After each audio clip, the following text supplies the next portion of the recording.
सही। अच्छा, अब ये हमारे जो इस वक्त मैक्रो लेवल के चॉइस ऑफ इंडिकेटर्स हैं वो भी हम उसमें भी एक थोड़ा सा ठहराव ज़रा, जो पहले बहुत तेज़ी के साथ चीज़ें बढ़ रही थी, इन्फ्लेशन में भी थोड़ा कंट्रोल आया, थोड़ा सा इंटरेस्ट रेट को भी अंडर कंट्रोल हुकूमत लेकर आई है, IMF के साथ मुआहदा भी अब हो चुका है, जिसमें ज़ाहिर है शायद वो जो डॉलर्स हैं 7 अरब, उनसे ज़्यादा इंपॉर्टेंस वो एक सर्वाइवल और दुनिया के दूसरे ममालिक और इदारों के साथ ताल्लुकात की ज़्यादा अहमियत हो।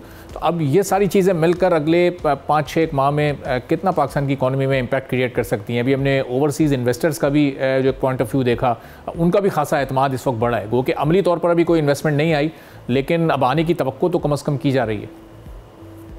मेरा ख्याल नहीं है कि इन्वेस्टमेंट जो है वो बहुत ज़्यादा आने के चांसेस हैं अनटिल अनलेस के जो है ना वो हमारा पॉलिटिकल इन्वायरमेंट जो है वो स्टेबल नहीं होता। ऑल दो के जो जो हमारे पास फिगर्स हैं, जो इकोनॉमिक इंडिकेटर्स हैं, जैसे एक्सपोर्ट्स की अगर मैं बात करूं तो वो हमारी तकरीबन 13.69 बिलियन डॉलर हैं till October November and.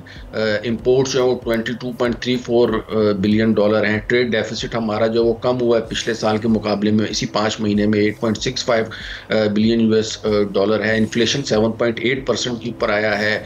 Current account जो है वो सरप्लस में तकरीबन 300 मिलियन। टैक्स की कलेक्शन अगरचे अच्छी नहीं है, फिजिकल साइड थोड़ी सी कमज़ोर है, लेकिन उसके साथ साथ जो है ना मैं आपको बड़ी इंटरेस्टिंग बात बताऊं, श्रीलंका के फिगर्स अगर आप देखेंगे तो पाकिस्तान में इन्फ्लेशन अगर 4.2% है ऑन मंथ बेसिस, तो श्रीलंका का जो इन्फ्लेशन है दैट इज -3.5, यानी वहां पे माइनस में चला गया फिगर। तो इसको हम कहते हैं कि चीज़ें सस्ती हुई हैं। हालांकि हमारे यहाँ पे जो वो महंगाई की रफ्तार में कमी को जो है ना वो समझा जाता है कि सस्ती चीज़ें। इसी तरह जीडीपी ग्रोथ की अगर हम बात की जाए तो हमारी 3% एक्सपेक्टेड है, श्रीलंका की 4.5% है टिल अक्टूबर के जो फिगर है। जीडीपी पर कैपिटा श्रीलंका का $3,900 है और हमारा $1,590 है।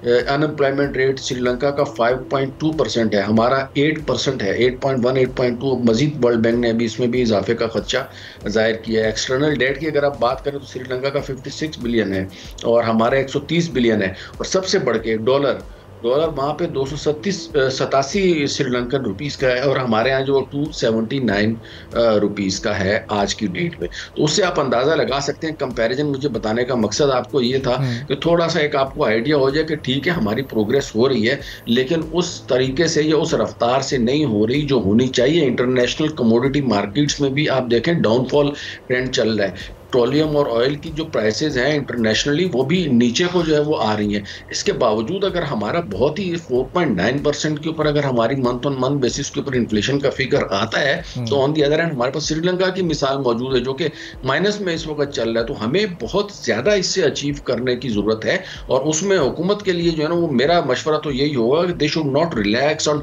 रादर देन टीवी के ऊपर क्लेम्स करें। मेरे ख्याल में इनको मजीद एफर्ट्स जो है वो अपनी पुट करनी चाहिए। खास तौर पर SIFC को जो है वो मजीद एक्टिव होना चाहिए और ऑल लोग उन्होंने बहुत ज़्यादा SIFC ने वर्किंग की है। अभी भी सऊदी अरब से, कतर से, UAE से, इवन चाइना से जो हमारे जो चीज़ें आगे चल रही हैं उसमें SIFC का बड़ा इंपॉर्टेंट रोल है। बट स्टिल गवर्नमेंट की नेग्लिजेंस जो है ना वो अपनी जगह पे है कि यार SIFC में अब किस हद तक आगे जाके वो लोग करेंगे काम, जबकि गवर्नमेंट जो है वो अपने जो इकोनॉमिक इंडिकेटर्स हैं उनको पॉजिटिवली और करेक्ट करने में जो है ना वो मुसलसल नाकाम होती है।